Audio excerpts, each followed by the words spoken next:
Las opiniones vertidas en este programa son de exclusiva responsabilidad de quienes las emiten y no representan el pensamiento ni la línea editorial de C9N.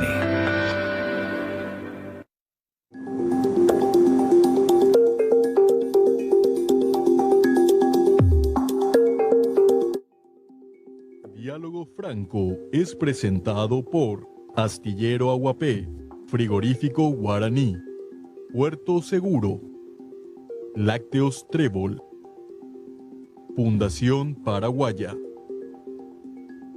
Importadora Roma, Laboratorios Lauda, Cuatiá, Servicios Médicos Migone, Fibra y Arte, Angripaz, Frigorífico Neuland, Urba Inmobiliaria, La Criolla, Viesa S.A.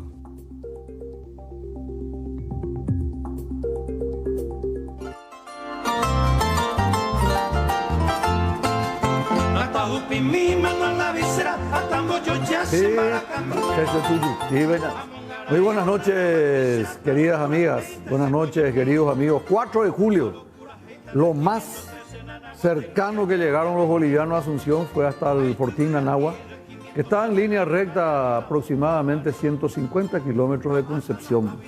Entonces, si uno ve el mapa Concepción, tiene que extrapolar eso al territorio chaqueño. Hasta ahí llegaron los bolivianos. La batalla comenzó el 4 de julio de 1933.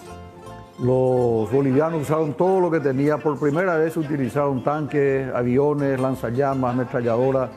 La música de Emiliano R. Fernández lo describe exactamente qué es lo que ocurrió. El ejército paraguayo logró derrotar al boliviano y Nanagua es por eso una de las páginas más heroicas de la historia paraguaya.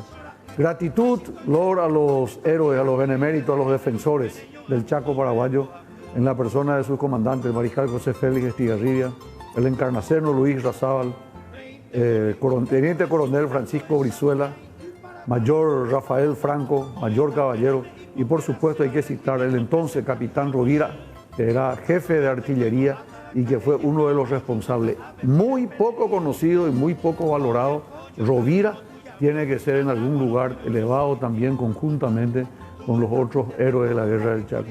Gracias a los héroes del Chaco, gracias por la batalla de Nanagua, gracias por la victoria y gracias por haber expulsado y dejado para nosotros los paraguayos definitivamente más de 150.000 kilómetros que hoy forma parte de nuestro gran Chaco paraguayo.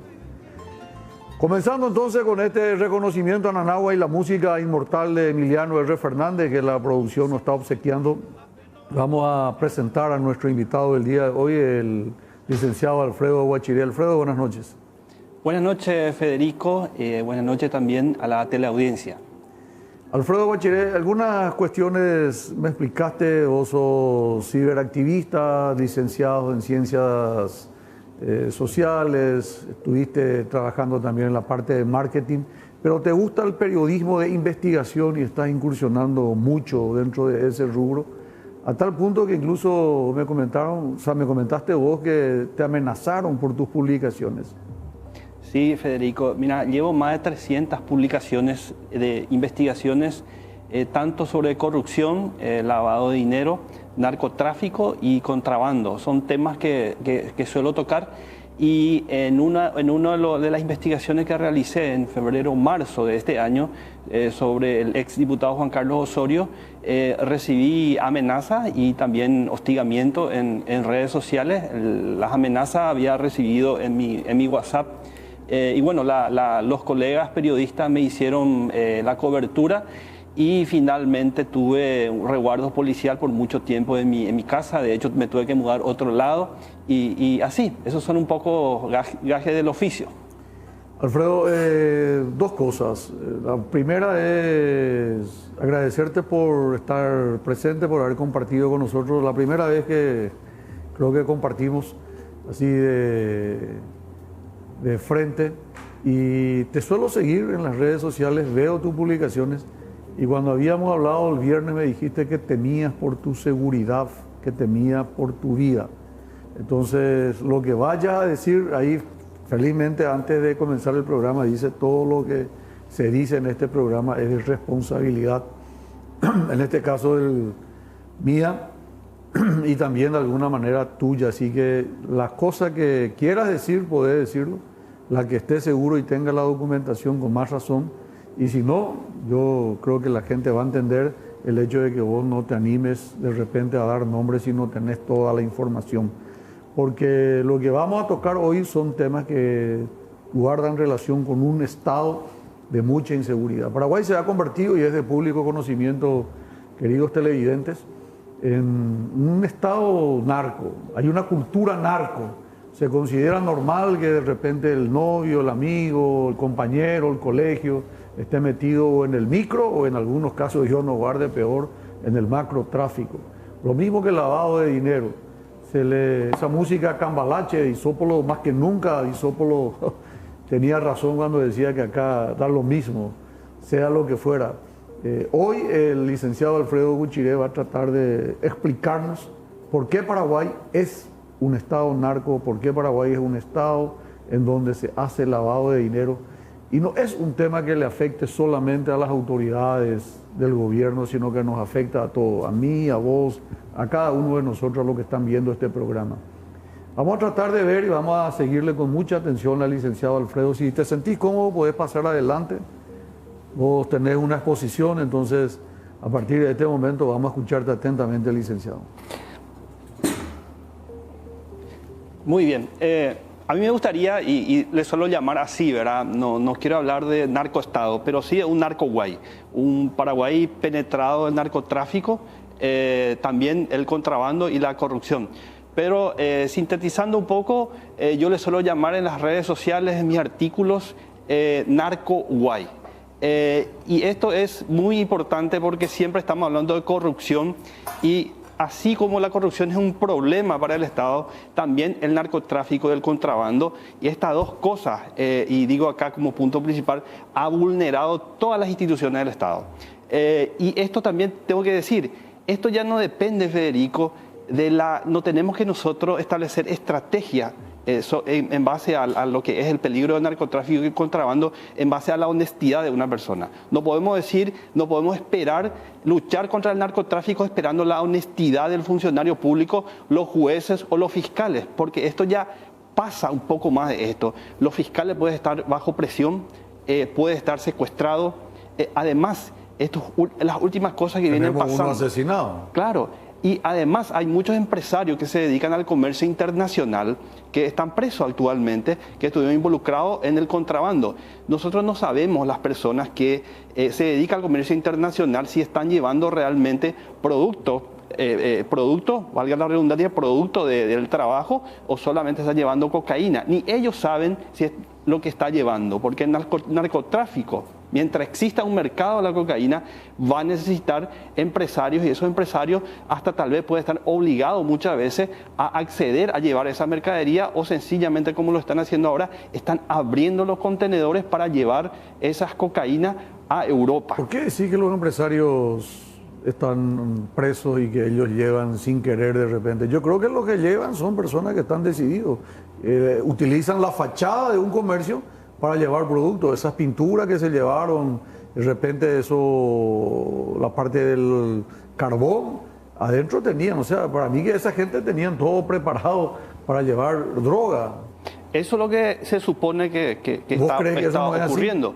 Yo estoy agarrando situaciones y estoy investigando situaciones donde participaron empresarios y tal vez fueron involucrados en el proceso. O sea, inocentes. Podrían ser inocentes, por eso estoy diciendo, ya no depende de la honestidad o no del empresario o del funcionario o del fiscal o del juez. Acá existe un mercado grande del narcotráfico en Europa que consume cocaína, se consume mucho. Entonces, mientras exista eso, no pasa por la honestidad o la transparencia del empresario, ellos pueden estar obligados a cometer dicho ilícito. Entonces, me gustaría pasar en la otra imagen para mostrarle algunas informaciones, porque en qué momento nosotros empezamos en Paraguay a tomar a debatir más sobre narcotráfico y contrabando. Cuando ocurrió en enero de este año los disparos en Yaumina Fest, un concierto en San Bernardino, desde ese momento y muere una persona, una influencer, empieza a hablarse mucho de esa situación que consecuencia de esa situación ocurrieron otras cosas. El 3 de febrero se hace una denuncia, Yucio realiza una denuncia contra Horacio Cartes por el tema del contrabando de cigarrillos.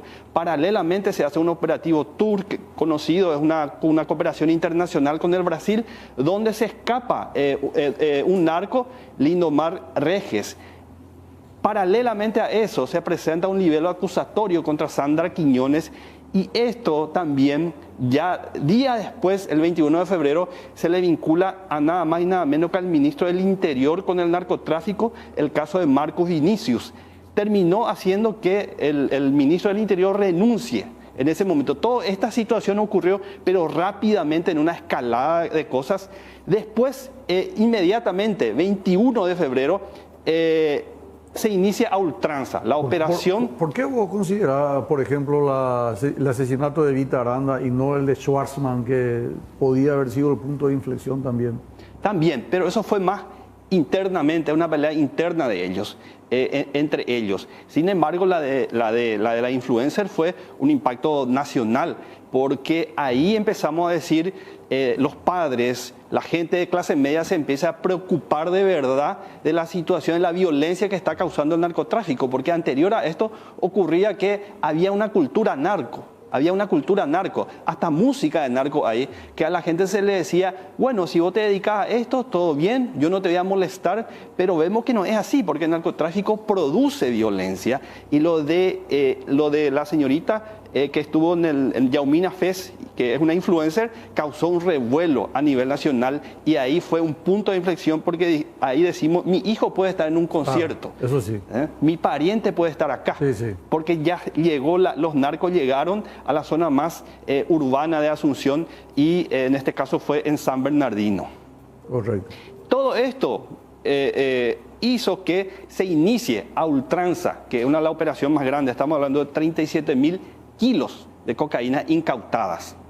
Para que la gente se dé un poco una idea, cuando hablamos de 37.000 kilos de cocaína, en Europa el promedio está aproximadamente entre 40.000 a 50.000 dólares el kilo de la cocaína. Multiplicado con 37.000 kilos, estamos hablando aproximadamente de 1.500 millones de dólares de dinero. Estamos hablando que es más grande que el presupuesto de la ANDE, que es 1.300 millones de dólares. Sí, no, mucho. Extraordinario. Es enorme, es enorme. Esta situación también desencadenó otro operativo, que es el caso de Atlántico Norte, donde está involucrado Diego Benítez, que es un dirigente deportivo. Este operativo se llamó Atlántico Norte. Incautaron 16.000 kilos de cocaína, entre a ultranza, que fue 21.000 kilos, y Atlántico Norte suman 37.000, un poco más de 37.000 kilos de cocaína incautada. O sea, estamos hablando de un hecho histórico que ocurrieron entre 2021 y 2022. Anteriormente las incautaciones no pasaba de 3.000 kilos de cocaína. ¿Y a qué se debe, consideras vos, esa diferencia de 3.000 a 16.000? El consumo de cocaína en Europa... ¿Se multiplicó prácticamente? Sí, está creciendo hacia Europa del Este, está creciendo más todavía, y Estados Unidos está bajando el índice de consumo de cocaína. Y sin embargo se abre el mercado europeo, pero un mercado gigantesco, y que eso también quiero mostrar más adelante. Para cerrar un poco esta parte del contexto político que ocurre todas estas cosas, y donde empezamos nosotros como ciudadanos preocupados por esta situación a hablar más. Ocurre todo esto y ocurre lo de asesinato de Pechi, nada más que un fiscal anti organizaciones criminales, un fiscal antinarco. Y esto causó más revuelo todavía, y esto nos puso a nivel regional otra vez en el mapa de qué es lo que está pasando en Paraguay. También ocurre lo siguiente: ya el 29 de mayo se filtran los papeles paper conocidos, que son los documentos de informes financieros de investigaciones que estaba haciendo CEPRELAT, y que vinculan a muchas personas vinculadas a la política en lo que es contrabando y lavado de dinero. Porque hay que decir, el lavado de dinero es digamos, la consecuencia del narcotráfico. porque la gente, como va 37.000 kilos, la plata tiene que venir. Claro. Y la plata tiene que utilizar el sistema financiero y tiene que utilizar nuestra economía para poder lavarse. Y finalmente, como un mensaje político, se crea lo que es la CBI, la Comisión Bicameral de Investigación del Lavado de Dinero. Digamos, este fue el contexto político un poco en medio de esto que se empezó a debatir. Todo lo que es narcotráfico, lavado de dinero y el contrabando. Si pasamos en la otra imagen, esta es una imagen clave para entender y hago la pregunta. ¿Cómo Paraguay se convirtió en el gran exportador de cocaína hacia Europa? En 2 años incautaron 37 toneladas de cocaína. Y fíjense acá, esto es cómo llevan. Utiliza el comercio internacional. Anteriormente Pablo Escobar, o en la guerra, cuando Colombia enviaba su producto a los Estados Unidos, se utilizaba en avión, se utilizaba mula, se enviaba dentro de las cubiertas, y eso cambió un poco ahora, y se utiliza el comercio internacional, que se introduce dentro de los productos de los contenedores, como se dice, se ensucia, se contamina las cargas, y así llegan a Europa en los principales países como Bélgica, Alemania y también Holanda, España, Portugal. Y un dato muy interesante, en Colombia están incautando submarino narco, submarino creado especialmente y llevaba la carga. Ocurre que, y me gustaría ir a la otra imagen para poder explicar algunas cuestiones de por qué Paraguay se volvió la ruta de lo que es la cocaína. Antes, fíjense en esta imagen, esto es clave, la ruta de la droga en América Latina era, como los productores principales tenemos Colombia, que es el productor principal, segundo tenemos a Perú y luego Bolivia, que es nuestro vecino acá en Paraguay. Y esto anteriormente enviaba a los Estados Unidos la carga. Esa era la lógica de lo que es la cocaína. Ahí no estaba Paraguay. Ahí no estaba Paraguay. Nosotros teníamos nuestra marihuana y nuestro contrabando. Para nosotros no era problema los cargamentos de cocaína. No era problema. Por ahí Paraguay era un tránsito de lavado de dinero. Pero para nosotros no era un problema. No éramos ruta de cocaína en ese momento. Pero fíjense acá.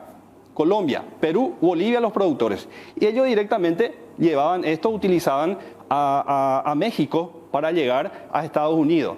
Pero en 1989 cae un cargamento, este es un poco un relato histórico de un conflicto que terminó dando un giro a la ruta de la cocaína. Los narcos mexicanos le empezaron a pedir el 50% del cargamento. Ya no querían más comisión para cargar la cocaína, querían el 50% de la carga. Ellos recibieron, para tener paz, y recibieron el 50% de parte de los cárteles colombianos. El 50% no es más de dinero, sino que la carga de la cocaína, el 50% ya era... una retención. Sí, una retención para ellos. ¿Qué hicieron los narcos colombianos, peruanos, bolivianos? Empezaron a buscar otro mercado. Y encontraron un mercado más completo, que paga mejor, porque actualmente en Estados Unidos se paga $31.000 por kilo la cocaína. Y es difícil de enviar porque hay controles. Sin embargo, la carga cambia de ruta y esto va ¿dónde? Va a Europa. Y para eso, Colombia, Perú y Bolivia necesitan de Venezuela, Brasil y Paraguay para enviar la droga porque ellos no tienen salida directamente hacia el otro lado. Ahí que Paraguay, por la bajo nivel de institucionalidad que tenemos, la alta corrupción que tenemos, se vuelve una ruta accesible, fácil. Fíjate que nosotros no tenemos un solo escáner tenemos para los contenedores. Un solo escáner. Eso es mucho más fácil para todos los puertos, eso, un solo escáner. Pero había mucho más. En mi época había 3 escáneres, 4 creo que había. Un solo escáner funciona ahora. Los otros no funcionan si es un informe de aduana. Un solo escáner. Y tenemos muchísimos puertos, tanto de aduana y de privado. Tenían uno en la entrada de la Argentina, Pilcomayo, otro en el aeropuerto, Ciudad del Este, sí. 3 con seguridad. Ninguno. De hecho, se hizo una licitación el año pasado. Se hizo una licitación y se suspendió la licitación no se compró otra vez. Sí, yo creo que tiene que haber más escáner. Hay una ley en el Congreso que se está debatiendo para que sea obligatorio el uso de escáner. Totalmente. Esas son medidas que nosotros tenemos que tomar. Pero este es el punto principal. La baja institucionalidad y la corrupción. Ese es el problema, la corrupción. Este cambio de ruta, este cambio, un giro de la cocaína hacia Europa, convierte a Paraguay en el objetivo principal como ruta, ¿verdad? Y nos vuelve más peligroso. Me ayuda la otra imagen para mostrar. Acá, para ver, fíjense los productores, Colombia, Perú, Bolivia. Anteriormente ellos, enviaba a Estados Unidos su producto. Ahora tiene que usar la ruta de Venezuela, Brasil y Paraguay para que finalmente las cargas puedan llegar a Europa. Tanto España, tenés ahí Bélgica, tenés Holanda, Alemania, Portugal, Reino Unido. Todo esto son las rutas principales. Estas otras rutas que están abajo, estas son las rutas financieras, porque si la carga se va, la plata tiene que volver. Y la plata vuelve utilizando, ahí entra lo que es el lavado de dinero y utilizan dólar cabo. La mafia tiene una organización financiera tal vez hasta más grande del sistema financiero legal que tenemos. Porque ellos utilizan, no es que la plata vuelve en efectivo, la plata físicamente ya está acá. ¿Dólar cómo se llama? Dólar cabo se llama. Eso utilizaban los doleiros. El famoso Darío Messer es uno de los padres del dólar cabo. Darío Messer. Darío Messer. Conocido, ¿eh? Sí, bien conocido. Hermano del alma del expresidente Horacio Cartes, quien montó un sistema que lo que hacía era, se le entregaba la plata en Brasil, para dar un ejemplo para que la gente pueda entender, se le daba la plata y el corrupto abría en Panamá una cuenta en su empresa offshore. La plata que le entrega no es que se va hasta Panamá. En Panamá ellos ya tienen su estructura, ya tienen su gente y ahí ya tienen la plata. Cuando necesitan en Panamá, ahí se le da el dinero, se le deposita a su empresa offshore y cuando necesita acá la mafia, se le da también. Ese es el dólar cabo que se llama y que acá también se aplica para que la plata pueda regresar. Creo que hay otra lámina donde explica eso. Pasamos. Esto, Naciones Unidas es mi fuente. Es de clave. Esta información, si las autoridades paraguayas no están entendiendo esto es la clave para entender el narcotráfico. Acá, y voy a ser rapidísimo en esto, 2017, esto es la cantidad de incautaciones de droga, de cocaína. Subió, ¿no? ¿Cómo subió? Sí, 2017 disparó muchísimo. Y vos me preguntabas recién, ¿pero por qué creció tanto la cantidad de cocaína que pasa por Paraguay y las incautaciones en Paraguay? Porque creció el consumo, creció el mercado. Hay mayor demanda. Hay muchísimo. Fíjate, de 2015 a 2017 cómo dispararon, especialmente Reino Unido, que es el rojo, Alemania, Francia, España, Bélgica y otros países. Este dato es del agosto del 2020 y puede ver la cantidad, 142 toneladas de cocaína, récord de cantidad incautada en Noruega y Turquía. Pasamos a otra imagen. Esto es clave, vuelvo a repetir, esto es clave y me voy un poco, ese dato que me mostré recién es de Europa. Y fíjense lo que ocurre en Paraguay. Incautaciones más grandes de cocaína que tiene vínculos con Paraguay. Y empezamos 2011, 875 kilos. 2012, 1.748 kilos. 2013, 1.727 kilos. 2019, 2.190 kilos. 2020, 2.331 kilos en billeta. Este es el famoso carbón que utilizaba también el comercio internacional. Y entre 2021 y 2022, 21.011 kilos en el operativo a ultranza. Estas incautaciones se realizaron acá y también en Europa, pero pasaron por acá la cocaína. Y el otro operativo que fue en febrero de 2021 fue Atlántico Norte, 16.174 kilos. Estos datos es clave de por qué hoy estamos en este programa. Pero preocupante. Estamos hablando de cocaína. ¿Por qué estamos hablando? Y esto es una situación que vuelvo a decir. Estos números no pasan por la honestidad del funcionario, del juez o del fiscal. Acá nosotros necesitamos medidas de protecciones a fiscales, medidas de protecciones a jueces, funcionarios que están en puestos claves, CENAP, CEPRELAP, necesitamos a gente. La unidad anticontrabando es una unidad que vive de la caja chica. Nosotros necesitamos devolver un ministerio. No puede trabajar la gente de la unidad anticontrabando, no puede trabajar con la policía y con la Armada Paraguaya, que es más corrupta que todos ellos. Entonces, esta es una situación que nosotros tenemos que sentar y dialogar entre todos, o si no, vamos a volver a esta situación. Este año se le mató a un fiscal, se le mató a muchas otras personas. El sicariato ha crecido, ha disparado en términos de números, pero brutalmente. Un ratito acá, tenemos que ir a un corte interesantísimo, pero infelizmente tenemos que hacer un corte.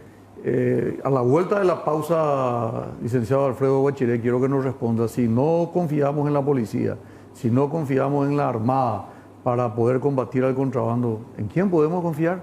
A la vuelta de la pausa, el licenciado Alfredo Guachiré va a responder esta pregunta. De vuelta, impresionante la cantidad de mensajes que hay, muy buena la información del trabajo que está haciendo, licenciado. Y te reitero la pregunta, ¿por qué sí que hay empresarios que contra su voluntad están inmersos en el tema de la droga, como no queriendo, como obligados? Yo te juro que no puedo entender eso. Mira, la información que yo tengo es que de cada 10 kilos que van, cae 1 kilo de cocaína. Cae 1 kilo de cocaína. O sea, de estas 36.000 toneladas... 37.000 toneladas... El 10%, eran claro, 370. Mucho más. Mucho más. Y sí, según tu lógica, eran 370 toneladas. Sí, toneladas. 370.000 toneladas. Así que hay un mercado, y mientras exista este mercado en Europa... Pero entonces hay complicidad en Paraguay, hay complicidad en Amberes, hay complicidad en Rotterdam, en Hamburgo. Totalmente. De hecho, los europeos no tienen idea de lo que se viene para ellos. Y fíjense por qué digo esto, y acá tenemos esta imagen. Este es el precio por kilo de la cocaína en Europa, Estados Unidos y Brasil. Y este problema tiene que entender la Unión Europea, Gran Bretaña, tiene que entender este problema, y Paraguay necesita aliados en Gran Bretaña, necesita aliados en Unión Europea. Fíjese acá tenemos, en Estados Unidos por kilo está $32.000 el kilo, en Brasil 25.000 aproximadamente. Pero fíjese en Europa, y esto pueden ver los precios, cuando se pone más rojo, digamos, esta imagen es donde mejor se paga la cocaína. Se paga en Finlandia, se paga hasta $80.000 el kilo la cocaína. $80.000. Y está creciendo toda esta Suecia, Noruega, Dinamarca. Todos estos países están creciendo y están pagando bien. Fíjense lo que paga Alemania, Italia, Grecia. Esto paga aproximadamente entre 60 y 80 mil. O sea, hablando mal y rápido, cuanto más lejos es mayor el precio. Mayor el precio. Mayor el precio. Cuando más cerca va bajando. Esto está promediado a $42.000. En esta raya arriba está el promedio de precio, y pueden ver que desde $10.000 hasta $80.000 se paga. Y esto es un mercado enorme, y esto Estados Unidos, que tiene un precio mucho más bajo, se relajó ahí la cantidad de incautaciones. De hecho, Europa creció un 98% y Estados Unidos bajó, creo que ahora está 28% en porcentaje de incautaciones. Y esta situación abre el mercado, y te vuelvo a decir, no pasa por el comerciante o el funcionario, el juez o el fiscal que por su honestidad pueda luchar contra el contrabando. No pasa por ahí, pasa por esto. Pasa que hay un mercado, pasa que el cargamento tiene que llegar, y si no llega, bueno, obviamente los narcos toman su medida. ¿Por qué viven en Paraguay? Porque nosotros nos volvemos una ruta, porque ellos únicamente pueden sacar su producto por Venezuela, Brasil y Paraguay, y un poco Uruguay y Argentina, pero un poco. Pero la mayoría, ellos necesitan de esta ruta, y ellos para llegar a Paraguay es fácil. Los aviones bolivianos, especialmente acá, lo que se recibe más es la cocaína boliviana, se recibe en el Chaco, y del Chaco se distribuye, se acopia en diferentes lugares donde... Esto, por ejemplo, acá justamente esta gráfica nos puede mostrar, fíjese acá, esta etapa se produce en Bolivia, vienen aviones hasta el Chaco. Esta imagen es un documento oficial del CIU, de la unidad sensitiva de la SENAT, esta documentación.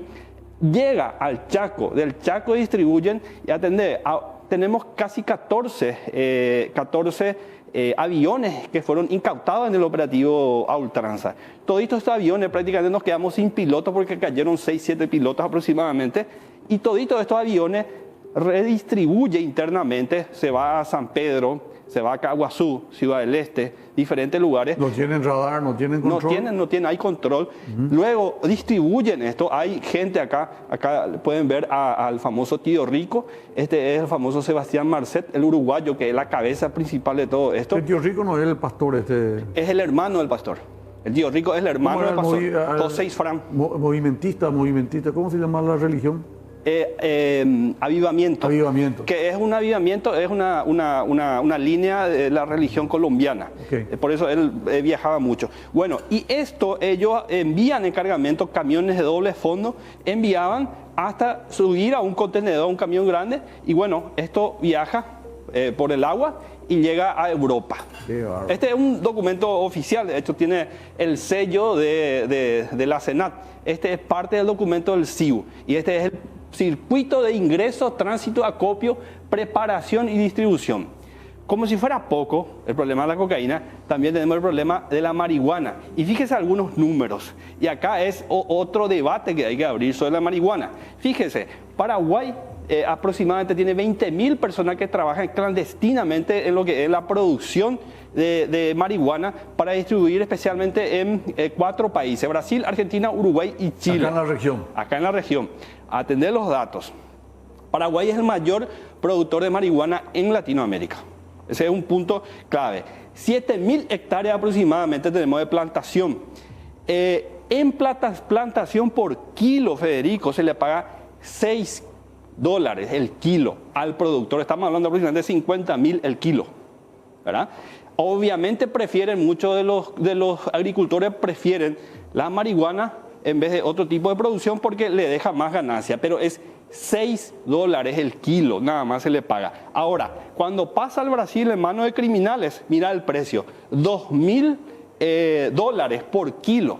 O sea, el pobre campesino que cultiva gana $6 y el que transporta hasta $2.000. Por eso nosotros tenemos que hablar. Uruguay legalizó, pero no le conviene a Uruguay porque legaliza él solo. Nosotros necesitamos legalizar a nivel regional y volver a tener un criterio más financiero con relación a la marihuana, porque en realidad las organizaciones criminales son los que se benefician de la marihuana y no dejan nada acá en Paraguay a los productores campesinos.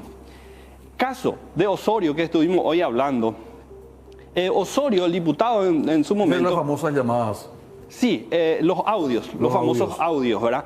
Que él estaba en diputado y hablaba con su gerente de su emprendimiento, ¿verdad? Bueno, y él es un tipo sui generis en el narcotráfico porque él traía pasta base de Bolivia, le llaman chica, le llaman en la jerga del narco, le traía la chica y ellos procesaban, armó su laboratorio acá. Y él su producción enviaba a Río de Janeiro por medio del Comando Vermelho, ¿verdad? Y esto es su estructura. Acá Oscar Sanabria es su jefe, digamos, de la organización criminal. Actualmente está preso, cayó con 10 kilos de cocaína y marihuana ya en el 2021 y Osorio cayó este año. Hay otras personas que acá están sin foto. Él era una persona muy cercana al pastor Isfrán de Curuguaty, con quien tenía otro tipo de negocio relacionado al lavado de dinero.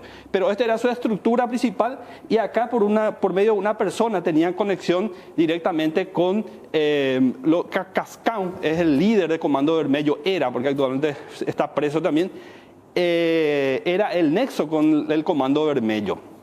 Una vez que ellos envían esta carga, marihuana, cocaína, a Brasil, el dinero regresaba de la siguiente manera. Llevaban el cargamento allá a Río de Janeiro y por medio de 4 empresas, Topocors, Amil, Nova Logística e Imperial, a nombre de esta empresa se depositaba allá la plata. Y enviaban un depósito bancario. Acá está la foto, no se ve bien, pero este es el depósito bancario. Ellos se iban a una casa de cambio acá en Paraguay a retirar ese dinero. Este es el circuito y este también se llama dólar cabo. depositan allá, la plata se queda allá depositado, pero estas casas de cambio, seguramente esto está investigando la Senat y está investigando autoridades de Brasil también, seguramente esta casa de cambio es el dueño de estas empresas allá. Y cuando se deposita allá la plata, ellos obviamente les pagan acá. Queda todo en familia. Queda todo en familia y la plata no vino físicamente. Eso ya hace tiempo se viene haciendo acá en el Paraguay. Exactamente. Este es un sistema espectacular que a veces funciona mejor hasta el sistema financiero que tenemos. Para ellos es muy eficiente. Pasamos a la otra imagen. Tenemos la cocaína, tenemos la marihuana y también tenemos el contrabando. Y esto sí que es más complicado todavía porque cuando hablamos de contrabando está más naturalizado todavía. Porque es normal el contrabando. Es casi se volvió una normalidad. De hecho, yo escuché a un candidato a presidente de la República diciendo que el problema es de Brasil, no para nosotros. Sin embargo, es un contrabando y el contrabando está penado, es un delito y las autoridades tienen que tomar medidas. Y hay un candidato a presidente de la República que dice que es normal, no pasa nada y que es un problema de Brasil. ¿Es broma eso? No. Digo porque no fue en broma, fue Santipeña en un programa de televisión. O sea, esto lo dijo y le dijo a otro periodista en un programa de televisión. O sea, escucha eso y choca, no, ¿verdad? Sí, choca, ¿verdad? Y esto es un trabajo que yo había realizado, esta imagen, un trabajo que había realizado, filtraciones de contrabando que ingresan al país, que pasaron más de 40 camiones por la Armada Paraguaya. 40 camiones. Eso no fue tan ramada. Y tan ramada. 40 camiones se fueron. ¿Frente a la Armada? Sí, no, del predio de la Armada. Sí, del predio de la Armada. Y se fueron, todas estas cargas se fueron, hasta ahora ni un solo imputado. Y el hermano del vicepresidente de la República es el responsable, el señor Carlos Velázquez, es responsable de la Armada Paraguaya. Y hasta ahora todos están impugnes. Se abrió una carpeta judicial que no corrió nunca. Por otro lado, estos son los contrabandos que ingresan al país. Por otro lado, tenemos el contrabando de cigarrillos, que casi el 80% de toda la producción de las tabacaleras salen de contrabando. Salen de contrabando. Me ayuda con la otra imagen. Esto, cuando decía, el 80% de cigarrillos sale de contrabando. Y este contrabando que va al Brasil es la ruta del narcotráfico, de la electrónica, de arma de fuego, de todo, de la marihuana, de todo. La misma ruta que utiliza, porque hay 3 organizaciones criminales en Brasil principalmente. El Comando Vermelho, que cubre hasta Río de Janeiro, la ruta de Río de Janeiro. El PCC, que cubre la ruta hasta San Paulo. Y el catarinense, el Comando Catarinense, que cubre toda la zona de Santa Catarina.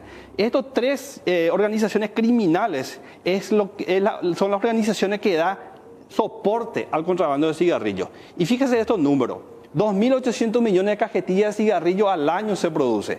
Solamente 600 millones de unidades se consume acá una parte y la otra parte va a exportación legal, registra de exportación.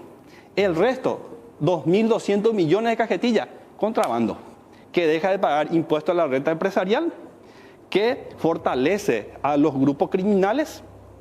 Entonces, cuando los políticos quieren justificar este contrabando de cigarrillos, estamos peor todavía. ¿Algunos políticos? Sí, algunos políticos. Porque hay otros que están diametralmente enfrentados. Así mismo, así mismo. ¿Me ayuda con la otra imagen?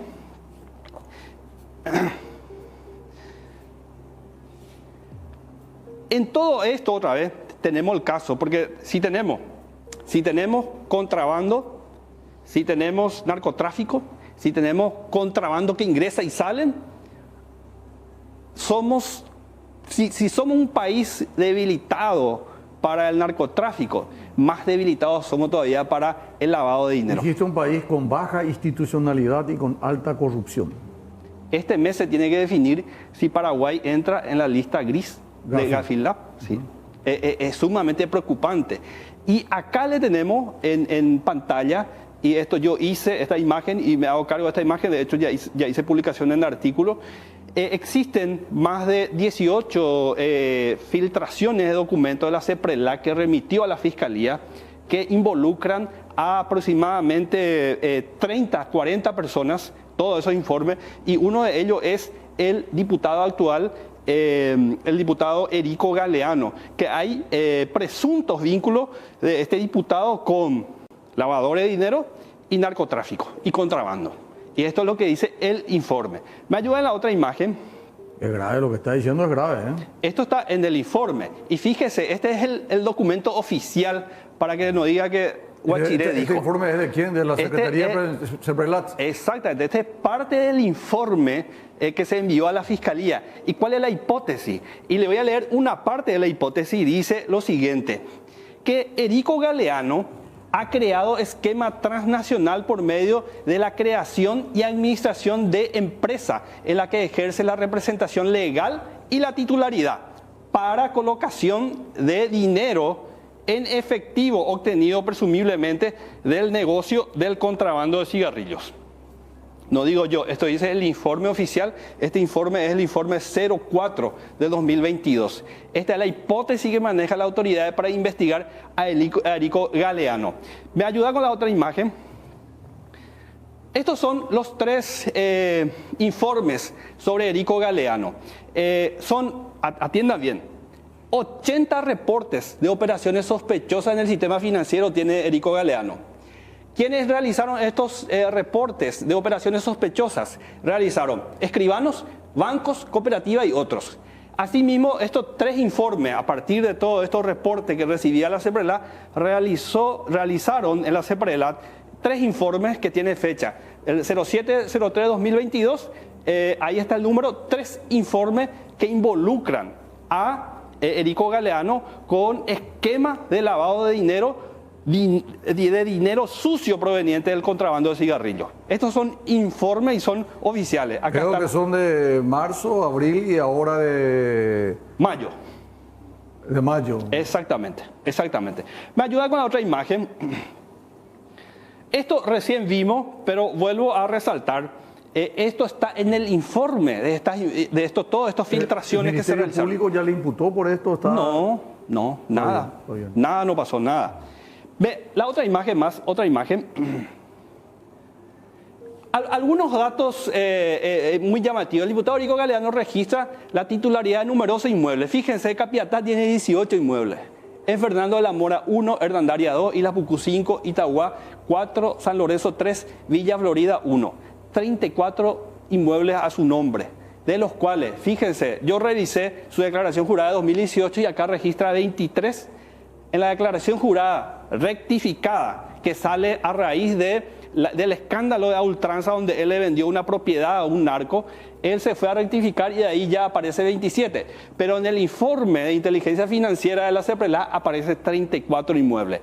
Los vehículos, ni qué decir la cantidad de vehículos. Pero fíjense por qué él realiza esta rectificación de 2022 de su declaración jurada. Rectifica luego de que se le involucró a Galeano por la venta de una propiedad de $1 millón al imputado por narcotráfico Hugo Manuel González, imputado en el operativo a ultranza. Otra imagen. Estos son algunos de sus vehículos para que podamos ver nomás la cantidad de bienes y tiene la tipología de que el tipo está lavando el dinero porque está comprando cosas. ¿Quién necesita 21 vehículos? Porque estos vehículos no se utilizan para el negocio. Estos son vehículos lujosos. Entonces, fíjense la cantidad de vehículos que tiene. Pero habla de Scania. Un solo Scania. Después, toditos son vehículos, digamos, de gran porte. Otra imagen. Estos son acciones donde registra en 8 empresas acciones el diputado Osorio. Tenemos Erico Galeano. En 2018 tenía 27.550 millones. Después creció una empresa más. Pero esto es estable. 2018 no cambió nada. Estos son donde tiene. Sin embargo, acá puede ver 1, 2, 3, 4, 5, 6, 7, 8 empresas. Sin embargo, en los informes de inteligencia existen más de 13 empresas que le vincula al diputado Erico. Otra imagen. Y esto es parte de su declaración jurada. Y fíjense acá. Este es el importe de cada propiedad. Estos son un montón de propiedades que tiene. Una propiedad cuesta 20.000 millones. 20.000 millones. Otra propiedad, 4.200 millones. Esto está en Cordillera, esto es un complejo, se llama 20.000 millones. O sea, ¿quién paga 20.000 millones? Otra imagen, esta es su declaración jurada, así que esto está una información pública. Esto es como a modo de resumen. Permitís, tenemos que irnos, licenciado, al último corte. Vamos al último corte y regresamos inmediatamente con el licenciado Alfredo Guachiré, parte final de la programación del día de la fecha. Programón. Rápidamente, impresionante, Alfredo. Tengo que reconocer que los mensajes que tenemos en el WhatsApp del canal, impresionante la cantidad de gente que está viendo el programa y está ponderando la presentación. Así que el mérito es tuyo. Si tenés algún resfrío, angripás, antihistamínico, antifebriles, congestivos, tiene indicado ahí cuáles son para tomar a la mañana, cuáles a la noche para que te dé o no te dé sueño. Angripaz sin gripe. Vas a pasar de la mejor manera posible. Un obsequio de laboratorio EMPA. Bueno, estamos en la parte final, así que me gustaría si podemos concretar, porque después tengo algunas preguntitas, licenciado, por favor.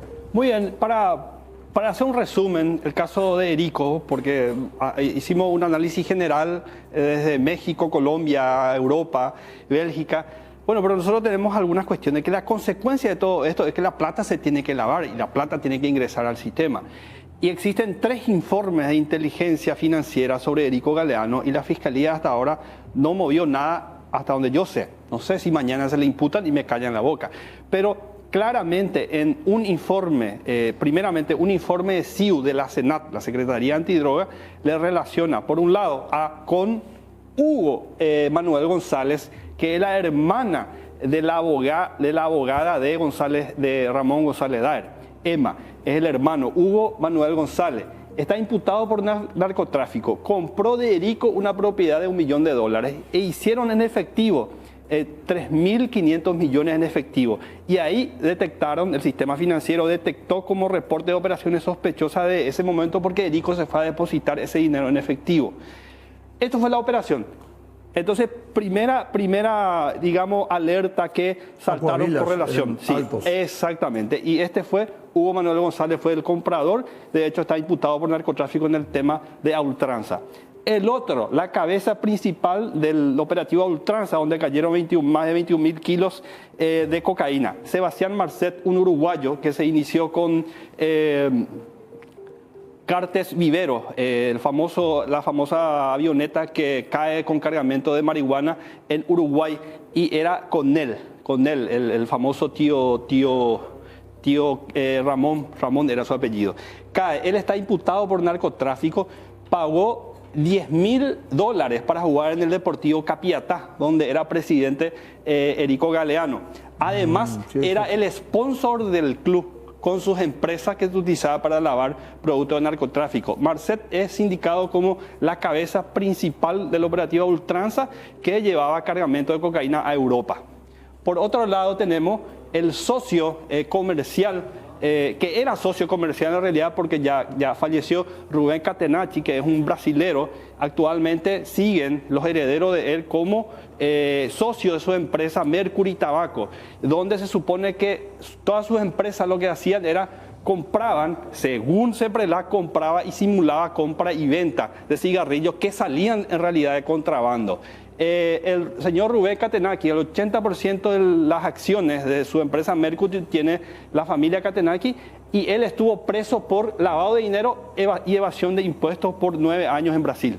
Estos son los socios comerciales de Erico. Por otro lado, en estos días saltó una información del senador Osorio, que le involucra a Ezequiel Barreto, actual presidente de Deportivo Capiatá, quien, según denuncia, fue el operador para conseguir $500.000 para enviar a un narco que estaba detenido en Qatar. Ezequiel es el presidente actual del Deportivo. Estos son, digamos, los vínculos comerciales que tiene algunos, porque tenemos aproximadamente casi 30 vínculos comerciales, pero estos son algunos de ellos para resaltar.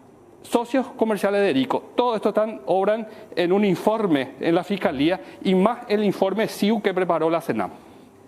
Licenciado, vos sos una persona que obtenés mucha información. Yo no voy a pedirte jamás que reveles la fuente ni nada, pero ¿le dedicás cuántas horas a navegar para encontrar esta información? Y sí, La verdad que sí, son muchas literaturas y un poco de historia del narcotráfico. Acá en Paraguay hay muy pocas personas son los que se dedican tiempo a analizar esto. Sí hay gente muy preparada que trabaja en el Estado, pero obviamente no hace este trabajo, digamos, de salir a hablar, conversar, dialogar un poco sobre esto. Y yo aproximadamente le dedico casi 2 horas por día en la lectura de quién cayó preso, quién está involucrado, de buscar personas en los informes, porque yo tengo los informes y tengo que leer los informes para poder establecer.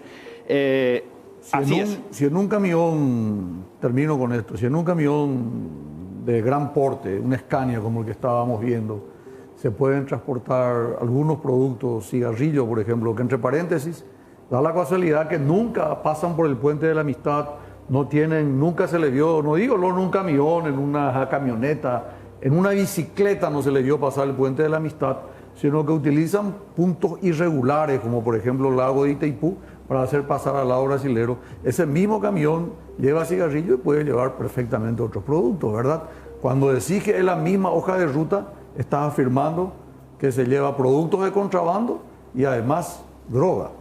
Sí, puedo asegurar, esto es una investigación que tienen que hacer las autoridades y utilizan los lugares, los destacamentos de la Armada Paraguaya para hacer pasar los cartones del otro lado. Y la Armada está recontra comprometida. Los productos que suelen caer, son los que no responden a la Armada Paraguaya o a la Policía Nacional. Ellos tienen camino establecido y cuando llevan un cartón, a veces no saben si están subiendo un cartón de cocaína, de marihuana, de electrónica o de cigarrillo. Por cada cartón pagan 30 reales y esa cobertura le da la Armada Paraguaya y la Policía Nacional. Licenciado, infelizmente pasamos 3 minutos, ya me recordó en varias ocasiones, Pamela, tenemos que ir, pero te soy sincero, creo que por la cantidad de llamados que me informa nuestra productora que tenemos, vamos a volver contigo para otro programa. Así que me gustaría comprometerte de aquí a poco para una segunda parte y continuar con esto. Narco Guay, Lava Guay. La presentación hizo el licenciado Alfredo Guachiré.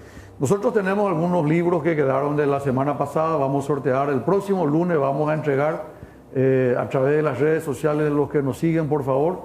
El programa del lunes vamos a estar entregando y de aquí a poco volvemos con el licenciado Alfredo Guachiré en esta parte 2 de cómo se ha enseñoreado en nuestro país el narcotráfico y el lavado de dinero. Retornamos Dios mediante el próximo lunes. Muchas gracias.